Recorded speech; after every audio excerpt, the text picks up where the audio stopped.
আমাদের নবীর পরে কোনো নবী আছে? হ্যাঁ, নাইলে আপনারা কেন স্লোগান দেন নবীর পরে নবী নাই, সংসদে আইন চাই? কেন স্লোগান দেন? আমাদের নবীর পরে তো কোনো।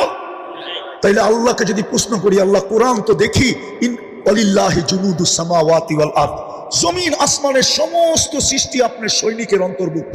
আর আল্লাহ একটাকে হুকুম দেন না, আমাদের পরে নবীর পরে তো নবী নাই, আমাদের পরে উম্মত নাই, এই সৈনিক বসায় বসায় খাওয়াইতেছেন, কারণটা কি? পাঠান না ফিলিস্তিন, একদলকে পাঠান, একদল পাঠাইতে তো হয়, কিন্তু আল্লাহ তো আমাকে বলে আমি পাঠাই, তো পাঠাই কি করা? তরিকা বাদ দিলাম, আদর্শ বাদ দিলাম, আদর্শ বাদ দিলাম। ওরা তো ডেলি 100 বার আমাকে আল্লাহ বলেও ডাকে না, বক্ত করে আমারটা সব।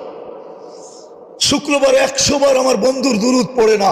আমি তো তোমাদেরকে ইজ্জত করছিলাম বন্ধুর খাতিরে, নাহলে তোমাদেরকে এত বড় সম্মানে ভূষিত করবো তো করবো কেন? কুদরতি হাতে আমি তোমাদেরকে বাছাই করবো তো করবো কেন?